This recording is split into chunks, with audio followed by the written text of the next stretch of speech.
बिना जंतुणी रे बनातु चाउल नड़ियार super tasty पोड़पिठा। ताप ये मुझे 250 ग्राम अरुआ चाउल यही कप्रे मापिकी गोटे कप चाउल को ये 5 ରୁ 6 घंटा बतुरी देती। बतुरी गला भल भाव में धोईदेवे। तापर मुझे दे दूची पाखापाखि गोटे मुठा माने 1/4 कप से कप्रे हम चूड़ा चूड़ा को आम 5 मिनिट बतुरे दबा। तापर भल भाव में धोईकी ग्राइंडर कप्रे देदेबा। से कप्रे मापी गोटे कप ये नड़िया कोरा दे दूची अल्प अल्प पानी देकी चिकन करके बाटिदेबा। एटा बाटिला बेले मते ये कप्रे गोटे कप पानी लगी। एबे साइड रखदेबा। गोटे जगह ना से मुझे गोटे कप गुड़ ता सहित आधा कप पानी देकी आम भल भाव में मेल्ट करदेबा। मेल्ट होगला गैस को बंद करदेबे।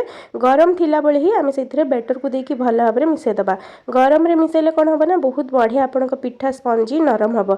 एबे से आम दबा स्वाद हिसाब से लुण ता सहित ये मुझे दूसरी अध छोट चामच गोलमरच गुंड अध छोट चामच गुजराती गुंड गोटे बड़ चामच कोरा अदा एबे सब को भल भाव में मिसई सारा अध छोट चामच दबा खाइबा सोडा सोडा देले पिठारे बढ़िया चली आसो। एवं गोल की साइड रखदेबा।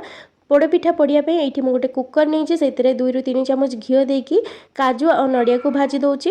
काजू नड़िया भाजी गले आम बेटर को ढालिकी 2 ରୁ 3 मिनिट हाई फ्लेम रखा। तापर फ्लेम को पूरा लो करके 20 मिनिट छाड़देवे। 20 मिनिट पर ये देखो टूथपिक इनसर्ट करके देखो पूरा क्लीन बाहर। ये आम पिठा पूरा पोड़ी जाइए। ठंडा होगला ये देखो आम पोड़पिठा रेडी बहुत ही बढ़िया होता। आपने निश्चय ट्राए करूँ।